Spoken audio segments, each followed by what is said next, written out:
大家好，我是依林，我们今天又在空中见面了。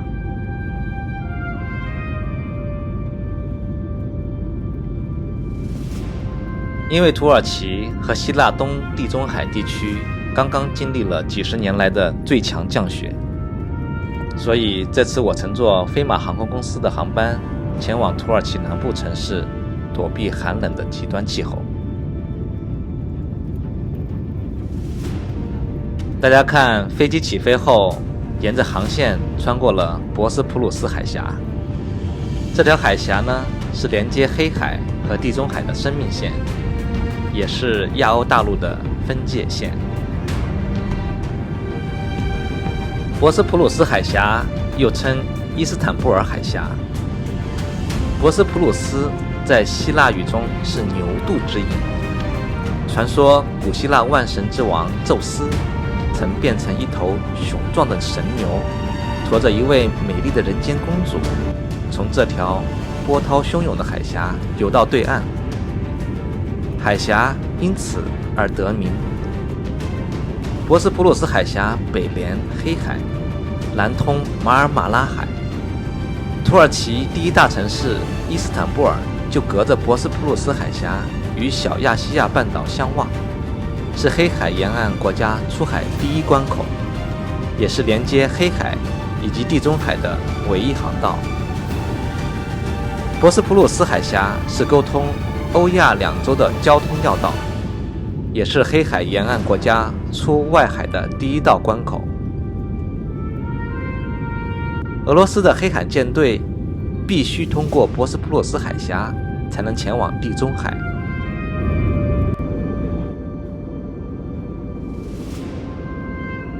大家看，从2万多英尺高空往下看，全部都是雪白雪白的一大片，可见这场降雪规模有多大。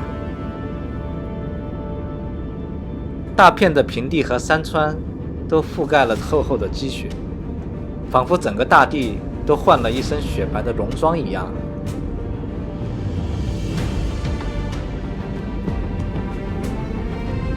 大家看，这一片片巍峨的高山山脉上，从旁边的平原上整个隆起了一块一块的，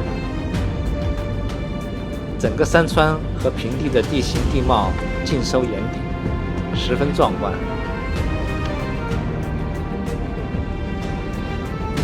另外，大家看这个厚厚的降雪云层还依然盘旋在上空，形成了厚厚的暴雪云层。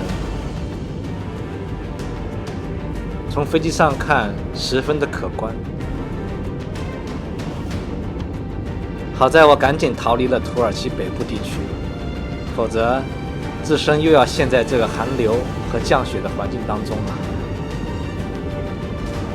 那我们在空中航行的这段时间，我就和大家聊一聊希腊和土耳其之间长达数百年的积怨。土耳其和希腊两国同时位于亚欧两大洲的交界，也是东西方文明的交汇处。希腊人和土耳其人都分别在这片土地上建立过横跨欧亚的帝国。马其顿帝国和奥斯曼帝国就是他们的杰作。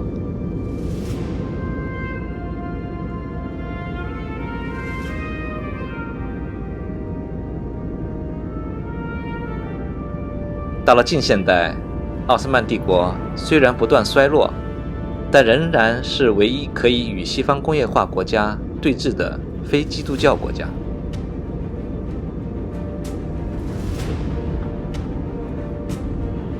1923年，希腊和土耳其进行了一次人类历史上前所未有的人口交换，规模高达200万人口。这又是为何呢？希腊文明源远流长，早在3000年前就已经出现灿烂的文明。希腊人擅长航海、贸易和农业，并向希腊半岛周边殖民扩张。今日土耳其所在地小亚细亚半岛，就是希腊扩展的主要方向。历史上希腊城邦组成的联军就在此与波斯帝国展开过长达半个世纪的希波战争。待到东罗马帝国建立，希腊文明的影响日于鼎盛，说希腊语和与天主教分庭抗礼的东正教成为帝国的象征。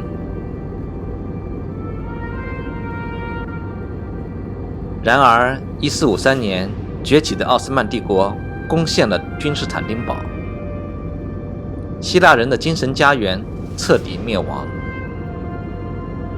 希腊南部和爱琴海诸岛也很快地落入了土耳其人之手。奥斯曼帝国统治下的希腊东正教徒们因为宗教宽容制度，得以延续自己的语言、文化和族群认同。但是歧视是不可避免的，希腊人总是要缴纳比穆斯林更多的税和输送壮丁。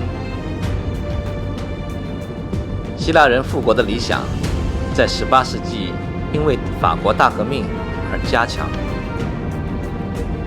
欧陆列强英国和沙俄协助希腊最终实现了独立。然而问题来了，独立的希腊国内人口仅仅80万，而250万东正教徒都在奥斯曼境内。欧洲本土原属于希腊人的奥林匹亚山脉和克里特岛也都不在版图之内，而沉迷于历史辉煌的希腊更是在英法的怂恿下疯狂地与土耳其人开战，两国之间仇恨日益加剧。在第一次世界大战期间，主张建立单一民族国家的土耳其青年党甚至指责国内的希腊人充当俄国内应，由此开始了大规模屠杀，导致遇害的希腊人达70万以上。一战结束后的希腊人更是趁着战败的土耳其虚弱不堪之际疯狂开疆。但是土耳其民族意识觉醒，现在土耳其国父凯末尔率领国民挡住了协约国的军事行动，希腊军队更是被打得陷入动荡。王室成员都被迫流放。希土两方虽然打得难解难分，但是内心都希望休养生息，渴望和平。于是在列强的斡旋下，双方签订了洛桑条约，其中创造性的为两国化解民族矛盾提交了人口交换方案，规定自1923年5月1日起，在土耳其境内定居的东正教居民和在希腊境内定居的伊斯兰教居民将进行交换。此次交换以宗教信仰为标准，大约150万东正教基督教徒从土耳其迁徙到希腊，约50万穆斯林自希腊迁往土耳其。这当中伴随着无数人道主义危机，大量人员在迁徙途中渡海伤亡和染病去世。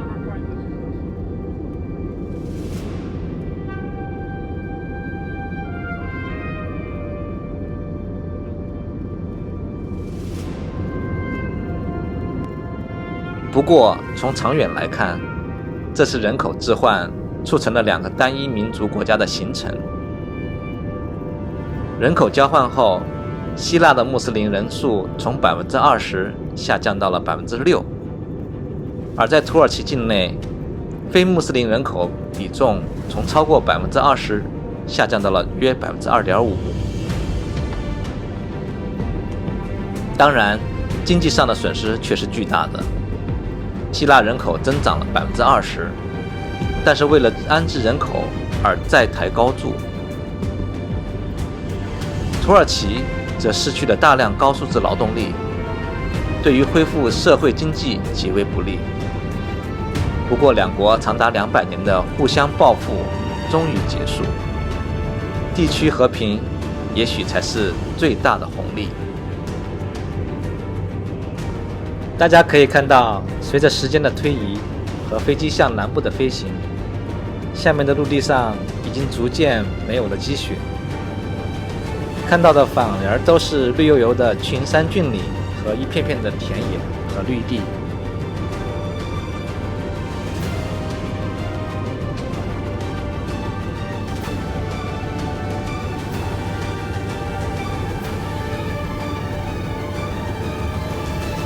好的，接下来我们来聊一聊土耳其共和国的成立和其领袖国父穆斯塔法·凯莫尔。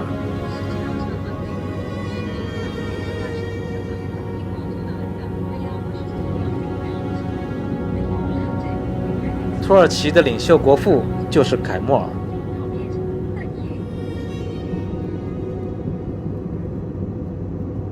凯莫尔本身是军人出身，曾经在第一次世界大战期间，他作为指挥官领导了土耳其军队，打败了英法联军在加里波利登陆战役。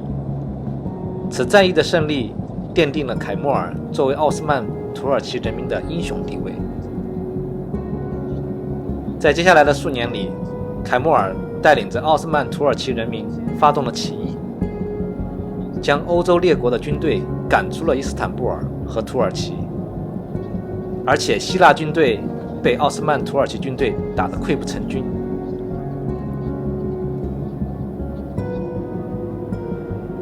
另外，凯莫尔在土耳其共和国成立后，成功地对土耳其进行了彻底的改革。首先，他把首都从原先的伊斯坦布尔迁都到了现今的安卡拉。接下来，他对整个国家进行了4项巨大的改革。第一，他抛弃了伊斯兰政教合一的形式，转而向西方学习，成为一个世俗化的共和国。第二，抛弃了伊斯兰传统的服饰，改穿西服、戴礼帽。另外，妇女也不允许再蒙面纱。第三，给予妇女选举权。第四，废除了沿用了1000年的阿拉伯字母的文字，改成了如今西方惯用的拉丁字母形式的土耳其语。所以，经历了这些重大的改革后，土耳其也成功摆脱了贫穷和落后，赢得了现代国家土耳其共和国的诞生。从此，土耳其人民把凯莫尔尊称为国父，尊敬程度远超美国人对国父华盛顿的热爱。好了，飞机已经飞到了土耳其南部地区上空，外面的天气阳光明媚，而且飞机很快就要降落了。本期视频就到这里暂告一段落。我是依林，如果您喜欢我的视频，欢迎您关注我，并且点赞分享给您的朋友们。